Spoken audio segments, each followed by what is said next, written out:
Be the Good is all about people doing good in the world while following their passions. Good for their own souls and for others. I'm Kate Chericello, and welcome to today's episode. If you are enjoying these stories, please subscribe and leave a review on Apple Podcasts. It would mean so much. You can also join our Facebook community under the group title, Be the Good with Kate Chericello. Let's spread a little more goodness in the world. So today's guest on Be the Good is Mark Palm. He is CEO and co-founder of Samaritan Aviation, which offers life-saving emergency flights to the only hospital that would otherwise take days to reach by canoe, ongoing care and medical supplies, training, community restoration, disaster relief, and more in Papua New Guinea, one of the most remote places on the planet. And something that really resonated with me in researching you, Mark, and Samaritan Aviation is the focus on loving our neighbors as ourselves. And I loved that so much. So, Mark, thank you so much for being here today. Great to be here, Kate. Thank you. So first question, as it always is, who are you and what do you do in your own words? Yeah, wow. I feel like I've been able to live several lives over my lifetime. And but just, for me as a person and as Samaritan as an organization, we work in one of the most remote areas of the world and with the goal of really being the hands and feet of Jesus. And some of the things that we're doing is directly impacting the maternal death rate in the region where there's 500,000 people, one hospital. And so, one of the worst maternal death rates in the Asia Pacific Rim, and we're able to help lower that. We're getting medical supplies out to places where before we got there, it took 6 months to get medical supplies. We can get them right out there within an hour flight. We're able to go out and stop cholera outbreaks, for example, or other sickness outbreaks. And, we do all this at no charge to the people. And so it's just, for me, it's an amazing opportunity really to love your neighbor as yourself, to do that in a way without expectation. We're just so blessed to be able to serve. We can see a need, we can respond, and we're a small enough organization where we don't have a lot of bureaucracy or red tape. And so when there's a need, we can go right now. And that's what we've been doing in Papua New Guinea for the last 12 years, just reaching remote communities, offering access and hope. And we do that using seaplanes. And we're the only seaplanes in the country, and we're operating on a 700-mile river. And these airplanes allow us to give access and hope to over 128 villages that we serve each year through medevac 7 days a week, through medicine deliveries, through disaster relief. And also we do community health trainings and train up nurses and do leadership training in the villages as well. And so, I guess for me, it's just been an amazing journey. That started young as a young man, and I'm still living the dream today, and I feel like just getting started actually. Wow, just to hear all that you do, and yet you still describe it as a very small organization. So I can only imagine how much each person who is involved is giving, heart and soul to everything, because wow, you're doing so much at once. And tell me more about how you created Samaritan Aviation. I know that you have a history in aviation, and also how you picked this specific area of the world. Yeah, for me, I'm one of 5 boys. My father was a minister. My grandfather was a World War II pilot, and I've had a couple uncles that fly. My cousin flies military and commercial, and so just having that aviation background. And then as a teenager, I moved to Santa Cruz, California, with my family, and my dad started running a homeless mission. And basically the idea was, it was a Christian organization, but we want to feed people, and then we want to tell them about who God is. And but being able to go in and help people, even as a young age, at 13, 14, I started going down and serving food to the homeless people, giving them blankets when they were cold, and when the rain came. Even in California, it gets cold and by the ocean. And just the basic tangible things, and not just talking about something, but actually doing something. And that had a huge impact on my life. And then my church youth group, we went down to Mexico to build houses. And so I had a chance to go down as a 16-year-old. And all of a sudden, I'm transported into 30 miles from San Diego, and now I'm in another country, and people are living in cardboard boxes, some of them, and just seeing another culture, and realizing we're kind of 90% or whatever the rest of the world lives in a lot harder areas than we do, and realizing how blessed we are here in America, and had a chance to build houses for some families, and that was just amazing to be able to use. I wasn't a builder or anything, but just the idea of pounding nails and working alongside the family and doing something that could change a life. I think that had a huge impact. And then for me, we do a little devotional every morning, and I was sitting on this old abandoned well down in Mexico, and I just felt God speak to me, and it hasn't happened since. So it's been but it was very clear at that point that what I heard was, Mark, I want you to use your passion for people in aviation to share my love in a remote part of the world. And I went back home to Santa Cruz, and it's like, okay, now what? What do I do now to respond to that very clear message that I received? And so as an 18-year-old, I found myself in Florida, going to a small school. Met a guy there that had been born in Papua New Guinea. And, as I thought about Papua New Guinea, it kind of clicked all those boxes of people in need and remote. I'd read about the country in National Geographic as a kid, and it was kind of like the headhunters, and it was like this really remote, rugged place. It has a fifth of the world's languages. 80% of the people live in remote communities that are isolated and really lack of access. And so we made a plan, and I ended up over in Papua New Guinea as a 19-year-old.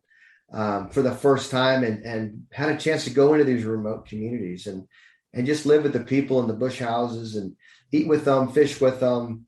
You take baths in the ocean. You just live in life and seeing the struggle, really, seeing the happiness too. They're very family oriented, and very a happy culture, but then also seeing the struggle and the lack of access, and just really the lack of access for medical help, medical supplies. And when there's an emergency, how hard it is to get into anywhere that they can find help. And so, that really was the basis for Samaritan Aviation. All of a sudden, we started asking the question, like, what if we could turn a 3 to 5 day trip to the hospital down to an hour? What if we could bring anti-venom out to someone when they got bit by a poisonous snake? What if we could bring a midwife out to these remote villages when there's a pregnancy or a partial birth, a retained placenta, or sickness? What if we could go stop a sickness outbreak? Because we kept hearing these stories of people dying trying to get to the only hospital, mothers dying on the way, babies dying, and people honestly not even trying. Because if you could even wrap your head around being 3 days away from the nearest hospital, and say you get bit by a poisonous snake and you have 8 hours to live, why would you even try after a while? And that's really what was happening. And so just the hopelessness of that, and looking at this 700-mile stretch of river, there's 250,000 people that live on this river. There's one hospital, and all those people are 1 to 3 to 4 to 5 days away by canoe and by road to get into that one place. And so it's like, okay, there's nobody doing it. There's a 700-mile runway, really, if you have a float plane, and there's all these people living there without access to hope. And so we started dreaming, and that's really where the Samaritan Aviation came from. And so it's just so exciting to now, 22 years later, we started the organization in 2000. Took 10 years to actually get over there, telling the story, trying to raise awareness, trying to tell anyone who would listen about the dream. It was a long road. You talk about the path. It was a long, windy path, but we just felt like we called it an adventure in faith. And every year, as we look back, we could see that we were closer to the goal than we were the year before. So we just never gave up. And finally, after 10 years, my wife and my 3 kids, I had a 4, 5, and 7-year-old, and we arrived in Papua New Guinea finally. And in January 2010, a month later, the airplane arrived in a 40-foot container, our first seaplane, and I put that together with a bag of tools in the capital and flew it in about five hours to the place that we operate today. But yeah, what an amazing journey, and to be able to sit here now and go, wow, thousands of lives have been saved through our emergency flights, thousands of mothers, babies. Uh, uh, we've been able to stop sickness outbreaks. The year before we came to New Guinea, 3,000 people lost their lives from a cholera outbreak in the same areas that we work. And since we've been there, we've helped stop several of these sickness outbreaks, and we've only lost a few lives over those time periods. And so you're stopping. You're having 5 people pass away instead of 3,000. I mean, those are big changes. And so the organization has just had this impact to really just love people, and we've done it for no cost. And now it's not just me and my family. For 5 years, it was just us in New Guinea. I was flying the plane, fixing the plane. My wife was driving the ambulance, giving me the weather reports.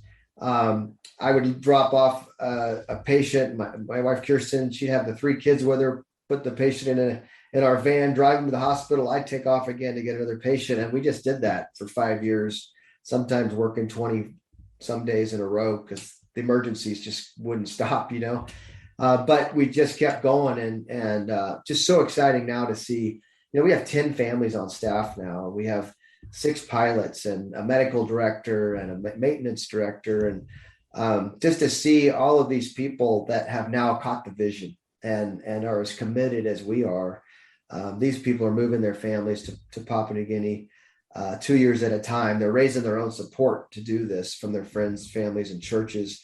And, we feel like we're finally we have 3 airplanes now. We're growing, and the capacity that we have to really do more. And that's really what's exciting is to reach more people, to save more lives, and to love people. And that's really, as you look at the foundation of what is Samaritan Aviation, it's, it comes from the story in the New Testament where Jesus talks about loving your neighbor as yourself. And that's one of the 2 commandments he gave us. And the second commandment is love your neighbor as yourself. And, what does that mean to us here in the world? And for us, Papua New Guinea, they are our neighbors, and we're called to love them as ourselves. And so that's what we've been striving to do for the last 22 years, 12 years in country now.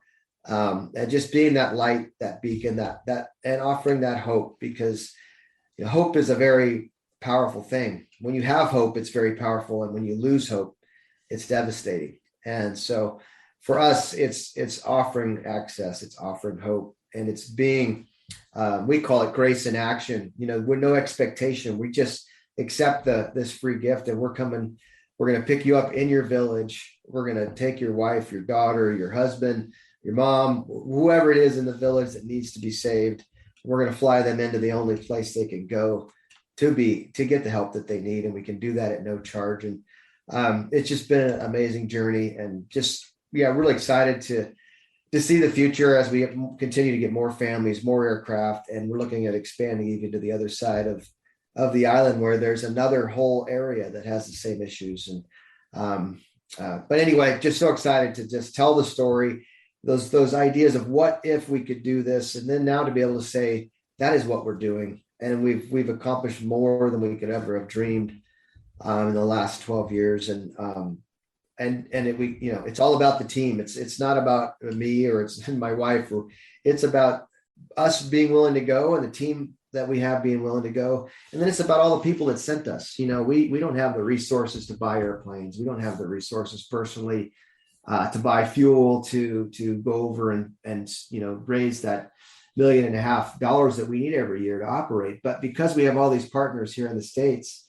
they can't go, but they can give. And so it's been really awesome to have that partnership with people that send us. So, I have the call to go, but other people have the call to give. And so it's all of us working together as a team that allows us to make the impact that we're having. And so that part really is exciting to me as I go around and share stories with people that have supported us for, even 8 years before we even got to New Guinea, and this faithfully monthly giving money, believing in the dream. And that's exciting for me to be able to go back now and say, thank you.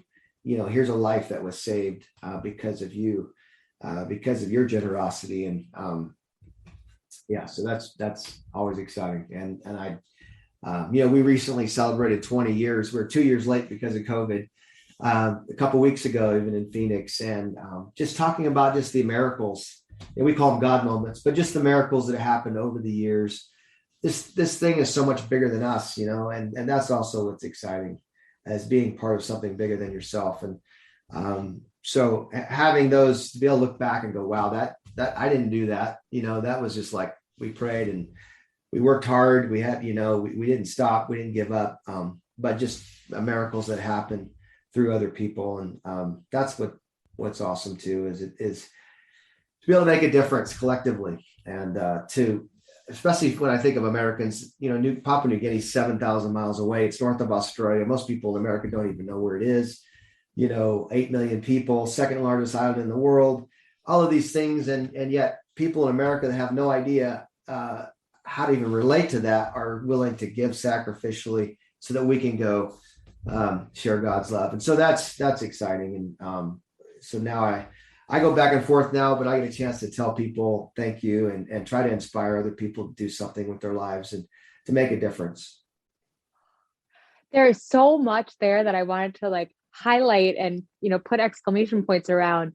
The one piece though that I just kept going back to too, amongst all the obvious aspects, was that concept of you had an idea and you were called to this passion and this need, but it didn't happen right away. Like, you took 10 years of fighting to make it happen and praying and listening and working hard towards it.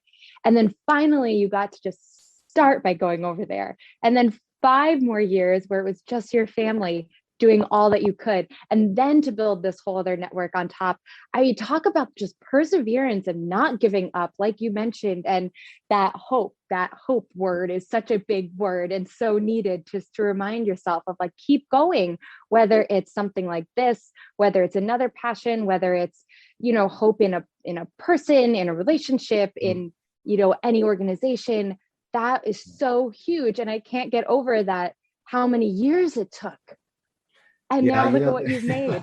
They always say nothing good comes easy, right? I mean, I think I've heard that as a saying, but nothing worth anything anyways. But yeah, I think that's, I always said I guess I have the gift of stick-to-itiveness. I don't even know if that's a word, but just this idea that I have the plan, and I've just got to keep going until I can't go any farther. And that was really, and then to have a wife, my wife, Kirsten, 24 years now, and her adventurous spirit to go with me and do this with me, and then the kids to be involved. And, all of that is just amazing. And we've had an amazing journey. Our kids are graduating from high school now, and so things are changing. I'm getting older, but it's really exciting for me to see these new families going over with their kids. And it's the same idea, which it's not about the husband going off and doing a job, or the wife, if she's the one that's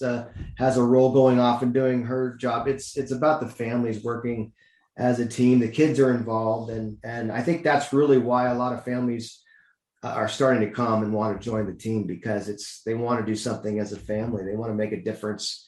Not just themselves, but with their kids, and expose their kids to just the idea of giving back and loving your neighbor, and to experience life in a way that, in America, it's we gripe about, we call it first world problems or whatever. And, that's probably the hardest thing for us when we come back, because, all the friends that we have are kind of griping a lot of times over these kind of silly things, honestly. And, you're watching a baby die in the plane, or a mom that's struggling to get life, or just all of the stuff that we see over there. And then little things don't really matter as much. So that's kind of one of the harder things for us to deal with, honestly, is just the issues that people have in America are so much. There's still issues, and they're important, but it's such a big difference between people just trying to get medical supplies, people trying to live,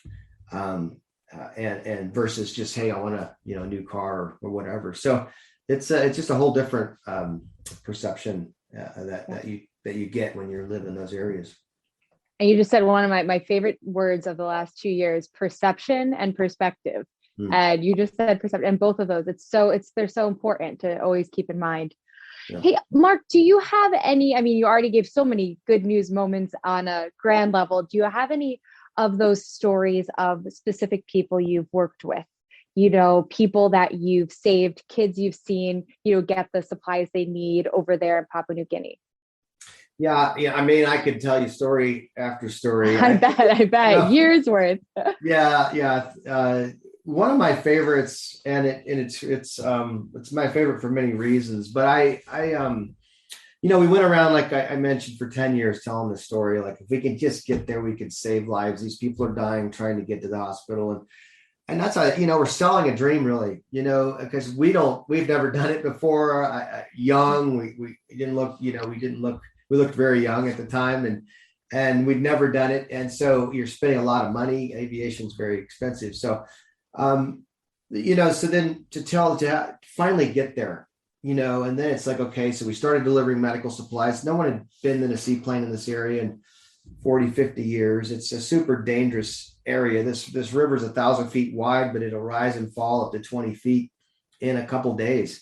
And so sometimes there's no docks on the side of the river. Sometimes you're docking the airplane between palm trees that are 20 feet apart.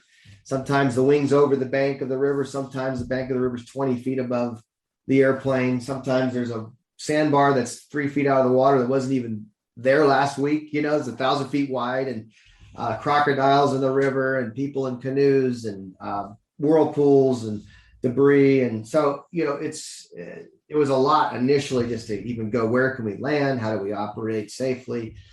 And so, we started by delivering medical supplies into a few different areas that we knew we could get into. And then, I'll never forget that first call, after all these years. And we get this call. It's Good Friday, 2010. And they said, hey, we have a mother here who's been in labor for 3 days, and she's unconscious. We have no way to get her in. Can you help?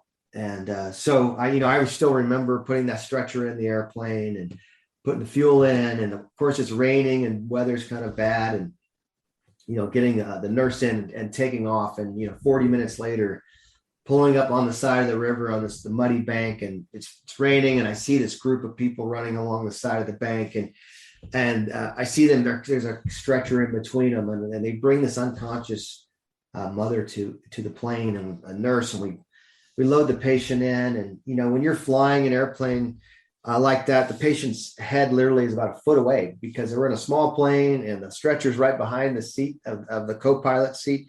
So you can see the patient there, and I could just see she's totally unconscious. I don't even, I can see she's breathing, but that's about it. You don't know if she's even going to make the flight. And then to rush her into the hospital, and they took her in for emergency surgery. We went home. It was afternoon. And the next day, I remember my wife and I, and the 3 kids, we went down to the hospital, and we just wanted to see, did she make it? And then, to walk into labor recovery room, and there's this mom sitting there holding this baby boy, and just seeing 2 lives that are alive because of not just because of all of the hard times to get over there, not just because we worked hard, but because people believed in it and allowed us to go and sent us. And for me, it was just kind of this validation, all of the years. Here's 2 lives that are saved. And the story that goes on is that they asked us to name the baby, and my wife and I are like, name the baby, like, that's not in America. That's not what you do. Your people don't ask you to name their kids. And so it was just like, wow, we got to go home, and we got to figure this out. We got to have a name that means a lot. And we spent several hours trying to come up with this perfect name for this little boy. And we walked back in, and we had it all typed out on a piece of paper. And we said, hey, we have the name for the baby. And they said, well, yeah, never mind. We've actually named him Mark after you. And so, there I am. I've got a baby Mark sitting there. And just, it's been cool over the years, to spend time with Mark. He's now 12 years old, and or will be here in a couple of weeks. And so to be able to go back and see his mom, Antonia, and see him in the village, his dad, his sister, over the years, what a highlight that's been And just once again, that reminder of wow, we were allowed to follow this dream. We were allowed to go save these lives. And we've repeated that stories, over and over again, from snake bites and seeing kids that have come back from being delirious and frothing at the mouth, and getting them the anti-venom, to have them walking around 2 days later and going back home. And just story after story of 40% of what we do is mothers and babies. And then sicknesses from malaria, tuberculosis. They still are fighting each other sometimes. And so they're using bow and arrows and machetes and spears. And so you're dealing with some trauma things as well, but just, saving lives, offering hope, offering access to these areas where there is none without us, and doing it at no charge. And that's really, for me, it's just a picture of God's grace in our life. And that's what Samaritan's all about. And that's, like I said, I could tell you story after story, and but that's a special one for me. Wow, very much so. Do you have any quotes and sayings that have gotten you through these, especially the hard times when you're rushing to a hospital and you have no idea if a person's going to make it, or what you tell the people you work with over and over again? Yeah, it's funny. I feel like one of the challenges with this area of the world is the needs are so great. And I think for me, it's really part of my job moving forward is to protect our culture and protect our vision, because what happens is there's that saying that you can't do, you can do everything, but you can't do everything well, and so this idea of how can I be focused and do that well versus just trying to, because the needs just overwhelm you, especially when you first get there. And you really have, it's one of the hardest things to do, because you want to help always, but to realize, look, if I do that, I can't do what I'm here for and do that well. And so that's really something I preach a lot to the team. And it's funny because I tell this to my kids too, but the need, just even what we do seems overwhelming sometimes. And there's so many different layers. And there's that old saying, I don't know why it always sticks with me, but it's like, how do you eat an elephant? And it's one bite at a time. The idea that you just can't focus on this huge obstacle. And that's kind of how we survive getting Samaritan off the ground. It's taking it one step at a time. And then it's looking back and saying, okay, we're farther along than we were last year. We're not there. And so we have to continue to keep that mindset, because otherwise you just get overwhelmed and you get paralyzed, really, is what happens, because you just can't handle the enormity of it all. And so, as you look at whether it's domestic abuse over there, which is really high, 70% of women are abused over there. And just in the culture where the man is, kind of put forth as the most important person in the village, or the boy, just as you see things, and you're trying to educate and try to bring value, equality over there as well. But you just have to realize, look, this all isn't going to be solved today. And we've just got to start and do what we can. And you've got to start with one person. And that's how it works. And so that's really the constant drumbeat that I give to our staff. And one person at a time. Do what you came here to do, and do what you do well. And that's what's going to make the longest lasting impact. It really is. I feel like that could also answer this last question, but I'm going to ask it again. If someone came to you and they wanted to make a difference somehow and they didn't know where to start, what would you tell them? One of my favorite things to do is to challenge people to do something. You don't have to go to Papua New Guinea to make a difference. You don't have to fly airplanes. You don't have to save people. You don't have to bring medical supplies to remote communities. There's needs all around. All you have to do is stop and look around. Our neighbors are in need. There's people that are sick. There's people that have lost kids, lost spouses. There's people that are homeless in our communities. And so my big challenge is do something, start somewhere. You're not going to solve all the problems, but once again, but if you can just go out and go volunteer at a homeless shelter, for example.